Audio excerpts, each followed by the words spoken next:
Welcome to this week's edition of Cyclone InCYders alongside Alex Crowl and Taylor Mankle. I'm Allen Fiddelke. All right, guys, so last Saturday, Iowa State took on TCU at home. Many people thought they might have overlooked this game with Kansas coming on Monday, but they ended up coming away with an 83-66 victory over TCU. I would say a bigger win than most people had expected.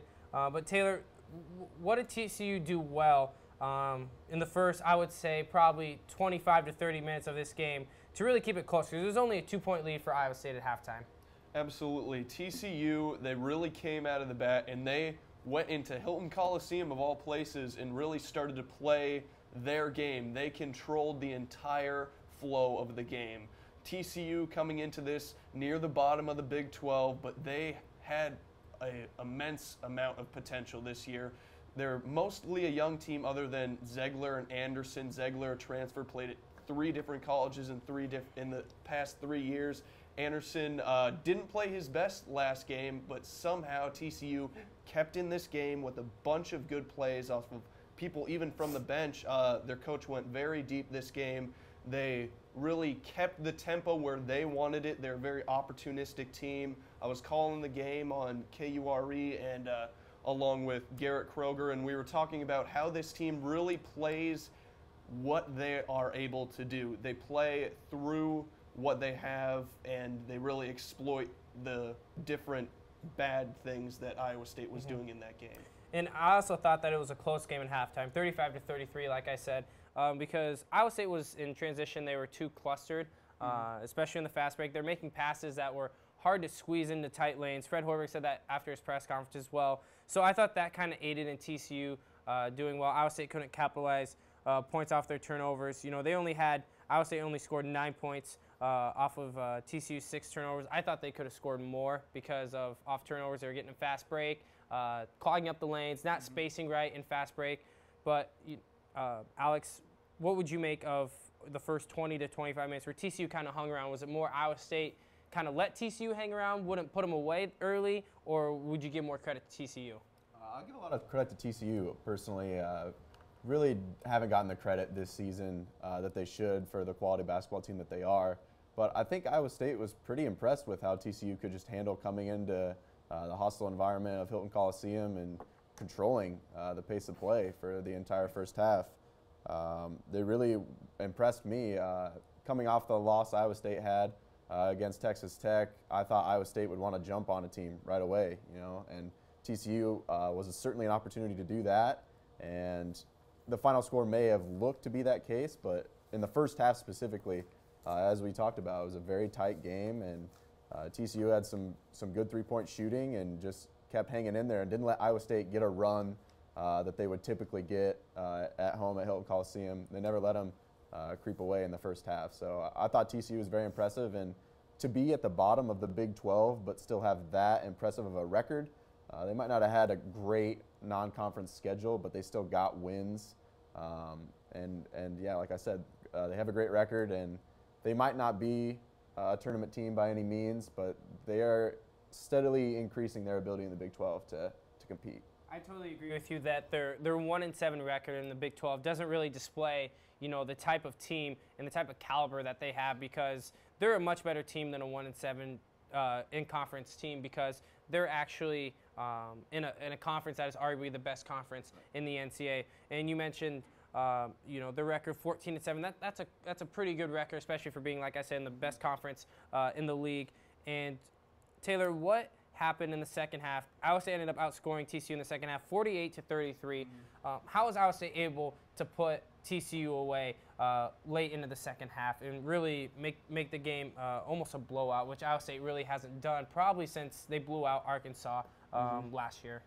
They gave Georges Niang the ball, and frankly, he's been very impressive in these last 2-3 games, scoring 20 points a game. He's been dishing it a lot and very successfully at that. We'll talk more about how he played in the Kansas game in a little while. But in this TCU game, they gave George the ball, and he was able to exploit the interior defense of TCU. He went down into the low paint against Washburn, who had a good game himself on the offensive end, but really couldn't contain those spin moves, those old man moves that ESPN loves to call George Niang's interior offensive power, and I'm not sure the exact numbers of what he ended with, but he had a very good game. I know if not the player of the game, one of the players of the game for Iowa State was George Niang, and he was able to assert his dominance against TCU in the low post. All right, Alex, same thing to you. What enabled Iowa State, besides obviously Wooden Award candidate George Niang, that enabled Iowa State to be able to extend this lead in the second half and be able to come away with a large margin of victory? Right. So the shooting really picked up for Iowa State in the second half. They ended up shooting 63% in the second half, which an Iowa State team, if they're shooting 50% from the field, they're looking good in that game. So to go off what Taylor said, George Niang had a great second half. He had 17 points in the second half for his 23 on the game. But for Iowa State, they got in the groove that they didn't in the first half. They had their runs. They ended up getting a pretty big run there just because they started shooting the ball much better. And TCU couldn't hang in there. They didn't get that clutch three that they needed to stay or to halt Iowa State from certain runs. And really, Iowa State's key players just played well. We already talked about George Niang. Monte Morris had another great game. He had 16 points with 7 of 9 shooting. And then Bryce DeJohn-Jones had another great game as well, 5 of 6 and 16 points for him. So Iowa State's key players just really stepped up in the second half, and the team shot well. And they sort of started to figure out what TCU's plan was to come into Hilton Coliseum. And Iowa State they played well in a normal home game, and it certainly was optimistic heading into KU that good win against TCU. You mentioned the good shooting. Iowa State shot 63% in the second half compared to 50%. Both percentages are pretty well to sustain in the half. They shot 50 from behind the arc. They made their free throws in the second half, which was nice to see. 86%, 80 on the game, which is good for Iowa State when you see some games that they've only shot 60 to 70. And I credit TCU's shooting percentage in the high 30s to Iowa State actually wanting to play defense. It seemed like they were coming hard on closeouts, which was good. But one thing I wanted to take away from this TCU game was Iowa State only had 8 fast break points. They lead the nation in 22 points per game fast break, and to see that 8 points against arguably a bottom feeder in the Big 12, it kind of had me worried for the Kansas game, and that's what we're going to go into, guys. Iowa State took on Kansas in Lawrence last night. It was a heartbreaker against the Kansas Jayhawks. Iowa State ended up losing 76-89. It was a close game early, guys. Let's talk about that first half. Iowa State jumps out to a 16-9 lead early, and you think Iowa State's getting out to a quick start. That's what you need on the road. You need to come out throwing punches, and Iowa State did that. But Kansas ended up going on an 11-4 run to cut that lead, and they took the lead and kind of seized momentum from there. Taylor, what did you make of that first half of the Iowa State-Kansas game? What really came from Iowa State, they came out how they needed to. However, they couldn't sustain it. That's the major thing. As you can see, Fred Hoiberg, you could tell he was preaching to them in practice about we need to go into this game and they need to successfully get out to a lead and then sustain it throughout. They did get out to that lead, which was an impressive one at that, going into the fog and being very successful, scoring the ball, making some three-pointers to start the game, which was new to see, starting very slow in both their last 2 games, make almost 3 games if you include Texas. But they really came out. They made the big three-pointers early. Then that 11-4 run that you talked about, that's when they kind of stopped making shots. It wasn't necessarily bad shots they were taking, just not all of them were falling, then which also added to their tire on the defensive end. However, early in the game, you saw a lot of hope out of the Cyclones in Kansas, in Lawrence, Kansas, where they haven't seen a win in quite some time since, what was it, 2005, 2006, Curtis Stenson times. And at that point, the Cyclones were looking good. After that 11-4 run, though, by Kansas, the hype started to really dial back there. And the Cyclones, you could almost see it in their body language until at least till halftime that it was going down. Alex, what did you make of that first half of the Kansas game? I'm sure many eyes were glued to the TV last night on ESPN. What did you make of that first half in the Iowa State-Kansas game, either way? Right. So, yeah, it looked like Iowa State was going to come out to a pretty hot start. They certainly had the energy to do that. it was sloppy. Neither team really shot extremely well, although Iowa State did get that lead to start it out. But kind of sloppy, not really. It almost played to Iowa State's style if they could have made some more baskets during that stretch. But yeah, just Kansas wasn't shooting well at the start, and Iowa State didn't do that either. And in order to go down to Lawrence, Kansas, and beat the Jayhawks, you certainly have to shoot well when you go down there, especially a team that thrives off shooting the ball well. So that would be my point there. Yeah, you mentioned shooting the ball well. They did not. They shot 12 of 34 in the first half, 35%, 38% from 3 on 3 of 8 shooting. They didn't get to the free throw line very much. Neither did Kansas. But it's worth mentioning that in the first half, there was no fouls called outside of the three-point arc with hand checking. You noticed that 2 years ago, or last year when they put that rule in, last year or 2 years ago, where you put your hand on the defender as he drives, that's an automatic whistle. Yeah. You didn't see that called at all in the first half last night. And one thing I wanted to point out was Brandon Green from Kansas. You know, he's a sharpshooter, and he got hot. You know, he made 2 threes, 2 key ones in my opinion, and so did Perry Ellis. They hit those threes to go on runs, and that's something you can't allow Kansas to do. You know Kansas is going to make a run, especially at home. I thought Iowa State did well jumping out early, but then they kind of got sluggish. I don't know if they got tired. You know, you saw Kansas get tired. You know, Bill Self sent 3 guys to the table, and they had to sit there for a couple minutes because there was no dead balls. You could see everybody was getting tired. So I don't know if, you know, Fred needs to go deeper into his bench, but you guys could probably both agree at the end of the half, last 1 or 2 minutes, they turned the ball over, I don't know, 3 or 4 times in the last couple of minutes. Yes. Monte Morris making arguably the worst decision he's made all year, a one-handed, try to thread the needle from outside the three-point arc pass. They had 6 turnovers in the half, Kansas did, which is good for Iowa State, but Iowa State turned the ball over 9 times, which is not good. And then the other key stat I want to point out was 0 fast break points. Yeah. That's key. That's something Iowa State thrives on. 22 points per game they average, leads the nation. They got 0 at half. So at halftime, I thought it's good to only be down 7. I thought it could have been worse for Iowa State. But we flipped to the second half, guys. It started out, I think it started off where it left off in the first half. Kansas came out firing. They shot the ball well, and it seemed like they couldn't miss. So, Alex, what did you make of the second half for Kansas and Iowa State? Right, and as you had talked about already, Green was great off the bench for them, the sharpshooter. He shot the ball well from 3, and also Selden Jr. Shot well from 3. So the defense kind of lagged. I don't know if that was due to fatigue like you had talked about. There certainly were some signs of fatigue. And then going into, after the game had already been decided, after they had a few runs, Iowa State decided to press, put Jameel McKay at the front of the press. And some thoughts there were that why didn't they not try that earlier and maybe decrease that lead that the Jayhawks had gotten from that good three-point shooting that they didn't have in the first half. But I think there was a sense of fatigue. I don't think Fred Hoiberg wanted to go that far into his bench, especially in a hostile environment down in Kansas. So that was what I saw there as far as the press. The press would be nice to have that for a longer period of time, but with the depth, the issues are there. And Iowa State didn't shoot the way they needed to. They certainly needed to shoot closer to 50% to go down to Kansas. Kansas ended up shooting just over 50% from the field, and I think Iowa State ended up around 41%. So to go down and beat Kansas in Lawrence, very difficult. And if you're not shooting the ball well and you're making turnovers like we said, and the transition game's not there like it was at Hilton for Iowa State, it's going to be very tough. A lot of things against Iowa State in that game that didn't pan out. You talk about pressing and maybe fatigue and not going deeper to the bench. Taylor, we talk about this, I swear it's every week on radio.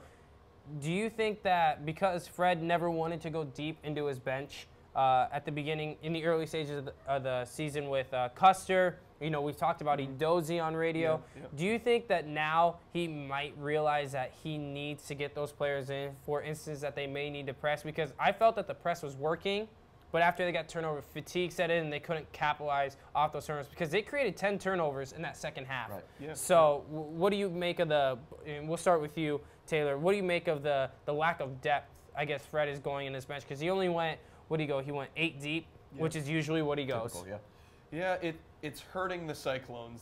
There's no doubt about it. Apparently, Fred doesn't have as much trust in the bench as those fans watching or spectators watching thinks that a coach should. Daniel Edozie, he got major minutes in the beginning of the season, and we have yet to see him come off the bench barely at all in Big 12 play. Even when Iowa State was down 12-15 against Texas Tech in Lubbock, Texas, still don't put in Daniel Edozie then. I don't know when he's going to get in, frankly. We saw Clayton Custer in those struggling games when Monte Morris was in foul trouble. That's really the only time you see him on the floor. TCU is a different fact that they were up 15 with only under a minute left, where we saw Sam Porras come in along with Jackson and others. But at this point, the Cyclones need to realize that they have to be a deeper team if they want to be successful, because you're going to get down to those times where it's late in the game, you can be down 9 to 12 points, and you need to press for the entirety of the rest of the game. They saw a lot of success early in that press, with Jameel McKay getting that huge wingspan out there, blocking shots left and right back out of bounds on the inbounds on Kansas's side, and really got Kansas flustered as the Cyclones kind of got a run there towards the back end. I love to see that effort where they didn't give up in the last few minutes, but they definitely need to be a deeper team in order to continue that pressure, which seemed to work out to their advantage in that at the end of that game. Yeah, you think at the beginning of the season with a non-conference schedule, granted it was a tough non-conference schedule than most, Absolutely. with Arkansas in there especially, to work those guys in that will play valuable minutes. And Fred keeps saying every week at the Applebee's show that they're going to them, as far as Clayton Custer and Daniel Edozie, are going to play important minutes. But I don't know when that time will come. Well, they haven't. Yeah, instead of practice, when was the last time they played important minutes? Right. I don't know when. So, Alex, do you agree that maybe Fred should have went to his bench more during non-conference to get them some experience before they get into the Big 12 schedule, especially on the road in hostile environments? Right. Yeah, I couldn't agree more with that. Especially, Edozie's a big guy. He can get in there. He doesn't need a whole lot of minutes. He's a big guy. He just needs some more experience in the post. I think it's more important for Custer, being a freshman. He needs more minutes, especially in the non-conference games, like you said. I agree with what Fred did, I guess, at Kansas as far as sticking to the depth he had, because you don't want to put Custer on the court as a freshman and get him rattled in that kind of environment. You don't want him to have a bad experience down in Kansas and his first time down there. So as far as increasing the depth, that definitely needs to occur in some easier Big 12 matchups. But like we said, the fatigue was definitely there in that press, and if you look at it, Kansas actually turned the ball over more than Iowa State did in that game. So Iowa State had too many turnovers, and that was a key for them. Too many turnovers for Iowa State. You can't have that going down to Kansas, but to force that many turnovers for Kansas was impressive to me, and maybe it shows signs that a press would work down the road. Yeah, I totally agree, and really, you talk about playing valuable minutes before they get the the conference kicks off. They're getting into the heart of the conference schedule right now. You can probably say the easiest game they have is home against Texas Tech. Right. After that, it's a brutal schedule. We'll talk about that Tech game later, and also the big game against Oklahoma on Monday. But in my opinion, Frank Mason came alive in that second half. He scored all 12 of his points in the second half after shooting 0 of 5 in the first half. That's something you want to see from your starting point guard, that he doesn't give up.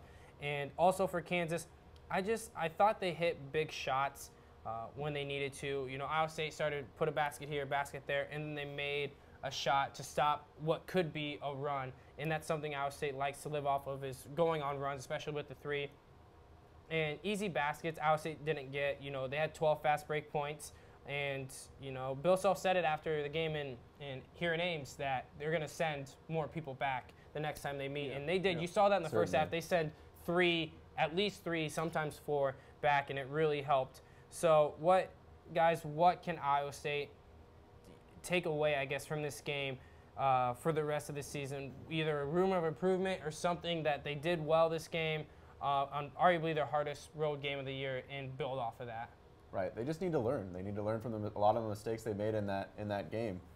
Using the transition game at Hilton Coliseum for Iowa State was so big, and then to not have that down in Kansas is huge for them. Monte Morris had 4 turnovers, 5 assists. That's not the typical ratio that he has. He was not strong in that game. He might have ended up having decent-looking stats, but certainly not a caliber game you need out of your point guard to go down and upset a Kansas team at their place. Some other things, the rebounding was there, like we had talked about. The rebounding was there because KU wanted to get back in transition. They were not on the offensive board. So I'm impressed with. Iowa State's starting to rebound, especially up against some of these bigger teams. They didn't get crazily out-rebounded by a Texas or by a Kansas, the teams with much bigger guys down low. But really, Iowa State just needs to get in a groove. They need to have consistently shoot 50%, which is crazy to think about, but that's what this team does. Yep. They need to shoot from 50% from the field, and that's going to be their way to win. They can't turn the ball over, and they got to shoot the ball well, and that's how Iowa State's going to continue to win moving forward. Yeah, you mentioned Monte having 4 turnovers, just 5 assists. That 4 turnovers actually is the most in his young career. Which is insane. Which is really insane when you talk about in a career. And in my opinion, I agree with you. They have to shoot around 50%. But from threes, they need to make around, usually they make 7 to 9, which they made 7 this game, but it took 21 tries. You know, Iowa State usually shoots it at about a 45% clip, roughly. And another takeaway, it seems, I don't know if it's just me, guys, but it seems like anytime Iowa State plays a Big 12 opponent, their opponent shoots arguably way better than their season average. You know, Kansas shot best game. their best game of the year so far. Kansas shot 51% from the field, and they usually shoot 44%. And from 3, they went 10 of 21 for 48%, and they only shoot usually 39 on the year. And if you're going to shoot well above your average like Kansas did, there's no way Iowa State was going to come away with a victory down there. Taylor, what can you take away from this game and even the TCU game moving forward for Iowa State to hopefully claim the regular season Big 12 championship? Yeah, first off, to kind of conclude Kansas's play, you saw some of the Kansas players have some of their best games of the season, and you can't knock the Cyclones for not being able to pull one out when KU was playing lights out from a lot of their players. We saw, who was it, Selden Jr. shot 5 3-pointers in that game after he started the game with 2 points in the first half. Just an incredible outing by him. As I noted in the last InCYders, Cliff Alexander, unexistent in this game, surprisingly. Bill Self, maybe just a gameplay motive where he's deciding that Cliff Alexander isn't a type of player who can play against an Iowa State or an up-tempo team like this. So he was on the bench for most of the game, only scored 2 field goals. He was 2 for 2, 100%, but only 2 field goals in that entire matchup. However, Kansas was still very successful in their scoring output. They did what they needed to do, what they didn't do at Hilton Coliseum, which was get back in transition. We knew that they were going to be doing that in practice on and on again. They were very unhappy with their loss in Big 12 play. They've won 10 straight consecutive Big 12 titles. They're not going to give that up easily, and the Cyclones will definitely need to improve on their I don't know how to put it other than everyone needs to contribute. We saw Bryce Deshaun Jones. He was very, very empty for most of the game. You didn't see him score into the double figures until the last 2 minutes of the game, right when they started pressing, that being Iowa State. He only had 3 points at the beginning of that juncture where they started doing the full court press. Then he kind of came alive, making a couple back-to-back 3-pointers and whatnot. But Bryce needs to be there for the entire game along with the whole team. They need to stop making the silly mistakes. Monte, he's a man, when he does make it a turnover, he decides whether it's a good turnover or a bad turnover. The good turnovers, if he's getting it into Dustin Hogue down low in the post, tips off his hands, go out of bounds, that's a good turnover. If he tries to thread the needle across court to George Niang, who maybe make a 3-pointer, that's a bad turnover. He will definitely work on that. As you said, 4 is the most he's ever had in a game. He'll bounce back. However, the Cyclones can't seem to come out of this one victorious when Kansas has one of their best games of the year. Yeah, I thought Bryce was almost irrelevant in this game till late. And I just want to know, hopefully he gets his consistency back because it seems like at points he takes ill-advised shots, in my opinion. Sure. Yep. And sometimes he takes ill-advised shots and they go. He just needs to find that consistency. But before we go to break, guys, real quick, do you think with Iowa State losing at Kansas, Kansas now only has 1 loss in the conference. Iowa State has, I think, 3 now? That'd be 3. Yep. Can Iowa State, do you guys think Iowa State will win the regular season Big 12 title? Because really, their fate is in the rest of the Big 12 and in defeating Kansas. Do you guys think in the end, yes or no, Kansas will win the regular season Big 12 championship? Yeah, I would have to say Kansas definitely has it, especially with the difficult road Iowa State has ahead. There's not many cupcakes in the Big 12, let alone the strength at the back half of the schedule for Iowa State that they have to face. So I would say Kansas for sure has this in the bag, unless they're going to have to drop a couple, because Iowa State has a lot of tough road games coming up. Yep, I agree. I mean, the two worst teams in the Big 12 in TCU and Texas Tech, they're going to finish up Texas Tech this Saturday. Hopefully they need to come away with a 1-1 there, split this season, and then they still have yet to go to TCU. But other than that, it's tough sledding for Iowa State. So I honestly think it's going to be another year for Kansas, unfortunately. Taylor, what do you got before break? I think it's very tough at this point, nearly impossible. Kansas, I think they're going to drop a couple games, maybe 2, maybe 3 tops, but the Cyclones would definitely have to win out. No more losses on the schedule for the Cyclones if they want to win the Big 12. Kansas could lose. Have they played at West Virginia? I don't believe so. Nope. I think that might be one coming up there. That could be a loss for the Jayhawks, as well as at Oklahoma. However, those are really 2 of the only ones that I could see a bigger chance of them losing. Obviously, a couple shockers are thrown in the Big 12 season every year. However, I do think the Jayhawks just sealed their 11th consecutive Big 12 regular season title. I think it's a consensus here, guys. All right, we're going to go to break, and after the break, we will preview Texas Tech and Iowa State on Saturday. Tip for that is set for 1 p.m., and we will also preview Iowa State will head to Norman on Monday to take on the 21st ranked Oklahoma Sooners at 8 p.m. So stay tuned after break. You're watching InCYders. Welcome back to InCYders alongside Alex Crowl and Taylor Mankle. I'm Allen Fiddelke. All right, guys, so let's get back to previewing Iowa State. Guys, this Saturday, Iowa State will host Texas Tech in Hilton on Saturday. Tip-off is set for 1 p.m. for that game. Guys, they're looking for a little revenge for sure. A couple weeks ago, Iowa State lost in Lubbock to 78-33, arguably their worst loss of the year so far. Guys, what is Iowa State going to have to do on Saturday that they didn't do the last time out in Lubbock to be able to come away with hopefully what will be a split season with Texas Tech? They got to get their heads out of the dirt, frankly, because that last game they played against Texas Tech was really an embarrassment for that team, especially when you see how Texas Tech has performed after that. I'm smiling right now because it's somewhat funny. The game after they beat Iowa State at home, they played at Oklahoma and lost 81-36. 81-36 was the final. After that, they lost to West Virginia, scored a little more points, but still 77-58. Nothing like we saw against Iowa State, where they scored their very close to their whole year wide in points and definitely in 3-pointers. They played their best game of the year. They're going to need even better than that to come into Hilton Coliseum and beat a team who just lost to Kansas and more than likely just lost out on the Big 12 title, or a shot at the Big 12 title, I should say. They're going to need to play with a lot more energy. They're not going to be able to have a slow start like they did. They may be able to get a little bit more away with it now that they are at home, that being Iowa State, but they're going to need to basically do the opposite of what they did in Lubbock. Yeah. So, Alex, what do you think? Are you right in the same boat as Taylor, or what's your take on Saturday? How is Iowa State going to be able to avoid being swept by arguably the worst team in the Big 12 in Texas Tech? Right. So hopefully Iowa State's going to get that split, which is a tough split to take when this team had a chance at a Big 12 championship in the regular season.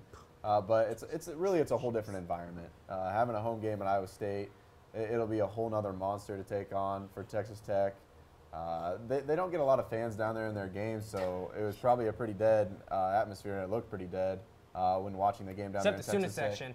Except for the student section. Student section looks sold out, in my opinion, but the whole stands in general, Texas Tech typically hasn't gotten a lot of fans going there, and they don't really have a reason to. They haven't been winning, and they'll be at the bottom of the Big 12 once again. But yeah, Texas Tech just shot the 3 ball so well at home, just incredibly, and they scored so many more points than they have been averaging. And as Taylor touched on, a 45-point loss following the Iowa State victory, and then a 19-point loss the game following that. So Texas Tech will have a lot up against them, and what Iowa State needs to do is not only win that, but they need to push through it and just take that to a whole nother level, because to not get that win down at Texas Tech is huge, but they need to really push to finish games, and this will be a great opportunity to do that for Iowa State. In my opinion, the only way Iowa State doesn't win on Saturday is if they just don't show up, in my opinion. There's no way Texas Tech is going to go on the road, especially in the first half, shoot 7 of 14 from behind the arc. They're not going to do that. they're not going to shoot 44% in the first half again or 42% overall. They're not going to shoot that well on the road. Every team in the Big 12 or even in college basketball shoots well at home. It's just a given fact. So that's why road wins are key in college basketball, in my opinion. So I don't see Texas Tech shooting this well again on the road. The only way I see Texas Tech coming away with this victory is if Iowa State shoots poorly. You know, and Iowa State really poorly, really poorly, in my opinion. You know, shoot low 30s in field goal percentage, probably low 30s as well from three, maybe high 20s. But in my opinion, I think Iowa State's going to handle their business on Saturday because they're not going to play sluggish defense like they did on the road. They're at home. They just had a tough loss in Lawrence, one they feel they probably should have had, and they're going to come out and they realize that they probably have to win out to have a chance at the regular season Big 12. Yeah. We know that. They probably know that. Fred knows that. So they're going to come out with a vengeance. I really don't see this game being close at all. I think it's going to be like that TCU game. It might be close at halftime. Second half, Fred's going to make his usual halftime adjustments that are key, and they're going to win probably by 15 plus, in my opinion. And so, guys, what are your predictions for Saturday? You know mine. I'm going to say probably a 15-point victory at least. I'm probably going to go 85 to 63. I'll give it a 23 or 22-point victory in my opinion. Yeah, I would agree with somewhere in the 20-plus point range for sure in this game. I think Iowa State's really going to this is an opportunity for Iowa State to really push and close a game completely down the stretch. They'll probably be shooting some free throws if it's close, which they'll get to see some things there. But I'm not sure it gets to that point. Iowa State will be strong at home. They need to be strong at home, and they need to push to finish the game. So I would go 20-plus at least, maybe 25. Yeah, I doubt Naz Long is going to shoot 1 of 7 from behind the arc, and George Yang is going to go 1 of 6 behind the arc. That is a joke that's not going to happen again this year. Taylor, what's your take on Saturday? I'm assuming you're going with the victory in my mind. I can't say. I'm actually calling it. Oh, so you are calling the game. I'm calling another one. So you got to tell me this before the show. Yeah, I'm sorry. I didn't want to interject. Right. But anyways, my keys to the game for both teams, I'll give you that. For Iowa State, they need to play just in order to scrap out a win. They need to play slightly better than they did at Lubbock, because they have that home court advantage. It'll give them a little bit, but frankly, I think they should play with a very big fire in this game and throughout the rest of the Big 12 season, because like you said, Allen, they need to win out to even have a remote chance at this Big 12 title, not to mention improving their seeding in once March comes along for the NCAA tournament, a tournament-bound team. For Texas Tech, they're going to need to have not only the game they had in Lubbock, they're going to need to have the best game they have ever played as a unit, in practice, out of practice, in a scrimmage, out of a scrimmage. They will flat out need to play as good as they can in every position in order to win this game. At Hilton Coliseum, this would be an even bigger win for that whole organization. Tubby Smith may get a contract extension just for that game if they come into Hilton Coliseum and win that one. Yeah, no one's came into Hilton. We've talked about this numerous times. Only Kansas has been able to come in the last 2 years and knock them off. And also, this game on Saturday, I think this would be a good chance for Iowa State to get back to what they're known for and getting those points, fast break opportunities especially. I hope that they can score at least their average of 22 points per game in transition against, like I said before, probably the worst team in the Big 12. So, all right, guys, we don't want to overlook Texas Tech. But let's look to Monday, 6 days from now. Another big Monday game, guys. They head down to Norman. Like I said before the break, game is at 8 p.m. where they'll take on the 21st ranked Oklahoma Sooners. They're actually playing right now against West Virginia. Last update was, I think, 7-7. So, guys, Iowa State hasn't played Oklahoma this year. What is going to be key in your mind? And Alex, we'll start with you. What's going to be key on that game on Monday for Iowa State to pick up a win in Oklahoma? And I will probably say it's going to be a must-win game for them on Monday to stay in contention for that regular season Big 12 title. Right, so it's a really interesting matchup just because it's weird to be this late in the season and to not have already played a team in the Big 12. So they'll be heading down to Oklahoma for Big Monday. It'll be a huge game, as Iowa State's been in a lot of huge games this year. But it'll come down to what team gets a feel for the other team first, in my opinion. Hopefully it's not a sloppy game, really. Oklahoma's been flying under the radar. They were supposed to finish higher than Iowa State in the Big 12 this season and really haven't played up to that ability. A tough non-conference for them. So coming into conference play, Oklahoma they've performed well and they've gotten their ranking back. But it's going to come down to who gets a feel for who first and what team makes better adjustments. We'll see how well Iowa State shoots the ball, because that's that team's backbone, is shooting the ball at a high percentage. So we'll see how Iowa State gets a feel for Norman and how both teams kind of make their adjustments as the game goes on. Yeah, Oklahoma, a team that was projected to finish ahead of Iowa State, like you said, and contend for that regular season Big 12 championship. Taylor, in your mind, what is going to have to happen? Are you calling this game? Are you going to go down to Norman? I'm going to Oklahoma to call this game. So what are your keys for this game, either both way? What's Iowa State especially going to have to do to get that victory down in Norman? They're going to have to play a very good game, because Oklahoma has given Iowa State all kinds of troubles these last couple years. Spangler in particular has tended to have saved his best game of the season, like we've said, with teams who play Iowa State. Spangler in particular has really saved his best game of the season for Iowa State, it seems like, in these past couple years, where he just simply dominates physically against Dustin Hogue down low in the post. We'll see if that can be the case here at Oklahoma, I should say, where they have been, like Alex said, under the radar. I think they're a 4-loss team in the Big 12, 5-4, if I'm not mistaken, right now. So they're still in somewhat contention. So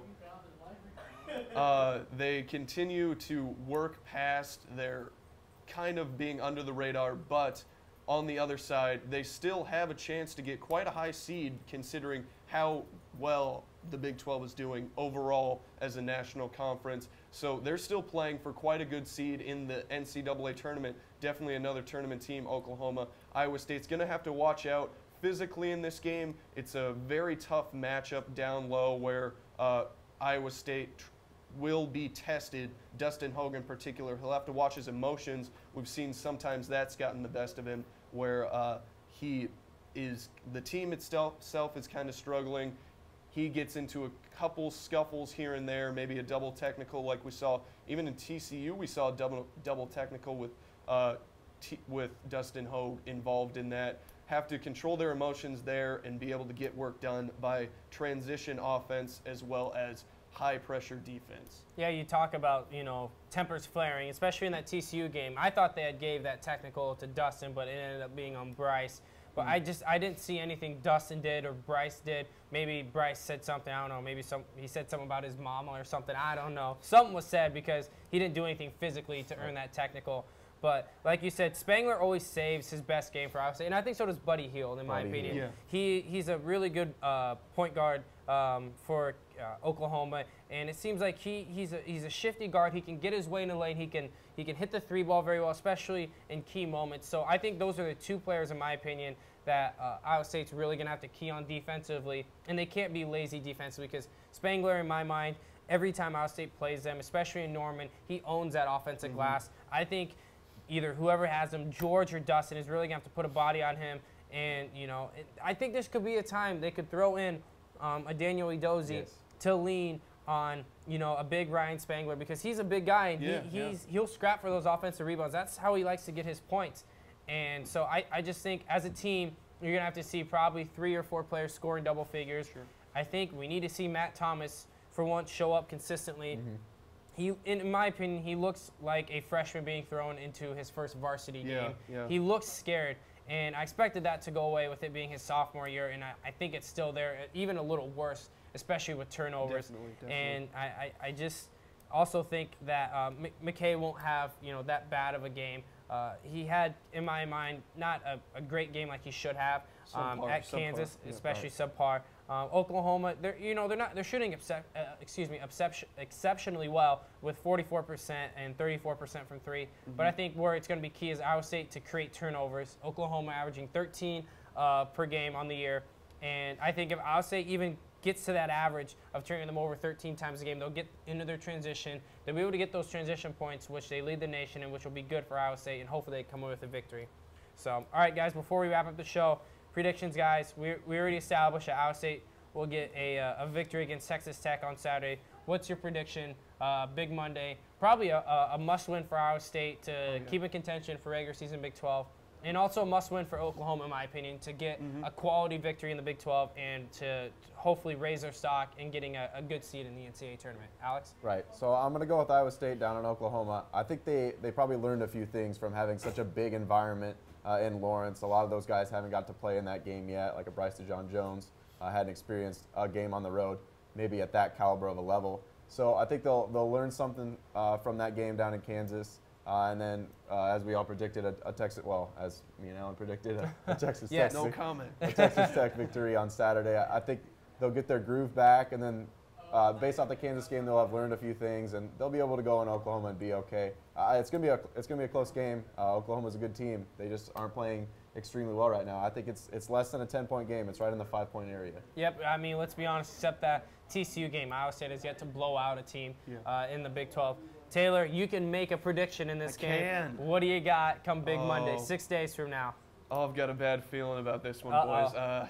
Geez, I keep seeing Oklahoma winning this game. I play it through in my mind, and frankly, I think it may get kind of ugly for the Cyclones. They may scrap back in it at the end, but I believe final score 82-69 Sooners. 82 to 69 Sooners, Yeah, a blowout. I don't okay. know. I don't know. After what we've been seeing recently from the Cyclones in games in and out, how they played very bad in the first half against TCU, how they played in the most of the game against Kansas, how they played in the back end of the Texas game, how they played all game against Texas Tech. I don't know. It may just culminate into one here in Oklahoma. I really hope I'm wrong. Don't get me wrong there, but like I said, I think Oklahoma is going to come to this game with a fire and a passion that Iowa State hasn't found. I think it's really going to depend. Well, besides Oklahoma with Buddy Hield and Ryan Spangler, if they're having their way on Monday, I'm going to chalk it up as a double-digit loss for Iowa State. But I think it also depends on how they respond to TCU on Saturday to get that momentum. It's another weekend of a 48-hour turnaround. Yeah. Obviously, that didn't work out the first time for Iowa State. It worked out with them coming out to a fast start on the road against Kansas, but on the road, the Kansas is different than on the road in Norman. So I think Iowa State, if they come away with a comfortable victory against Texas Tech on Saturday, they'll be able to come back and get a good victory in Oklahoma. I think it's going to be close because that's how Iowa State wins is close. They really don't blow anyone out. I got 77-73 Iowa State. You ask me tomorrow, it may change, guys. I don't know. So, all right, guys, thank you for joining us on this week's edition of Cyclone InCYders. Join us next week as we will recap these games and preview more of the Iowa State schedule. Thanks for watching.